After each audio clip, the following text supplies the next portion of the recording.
Ik ben Otto. Ik ben Cor. Hallo. Mijn naam is Cor Giesing. Ik ben rapper, tekstschrijver, DJ, docent aan de Academie voor Popcultuur hier in Leeuwarden.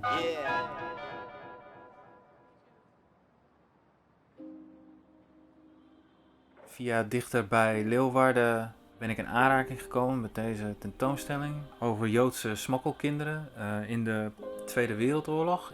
Een aantal persoonlijke verhalen van deze kinderen staan centraal.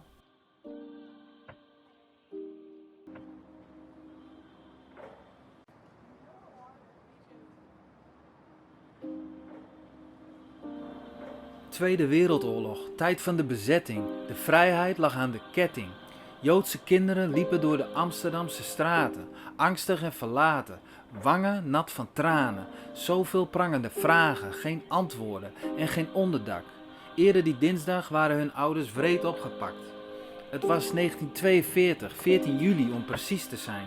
Studenten Ad Groenendijk zag dit alles aan met veel verdriet en pijn, maar ze kon er niet meer tegen. En nam kinderen mee naar huis met gevaar voor haar eigen leven.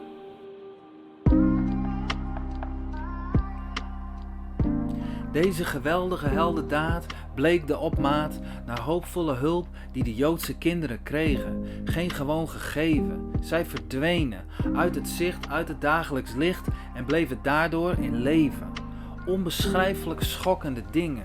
Studenten konden hun noodlot verhinderen en het werden smokkelkinderen. Ondanks de grote angst voor het Duitse gezag werden ze naar onderduikplekken in Friesland gebracht.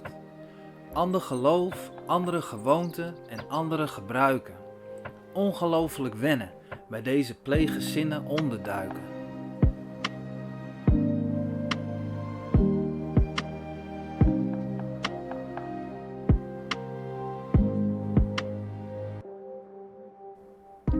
Zou je je kind aan vreemden meegeven? Zou je in je gezin een kind opnemen met gevaar voor eigen leven? Zoveel dilemma's en vragen, emotionele, persoonlijke verhalen. Het laat zich niet makkelijk vertalen. Diepe dalen, hoge pieken. Er ontstonden warme banden. IJzer werd gebroken met handen. Friese pleeggezinnen wisten vele smokkelkinderen te redden. Wij kennen er nog wel een bij ha. We kunnen er nog wel één bij hebben.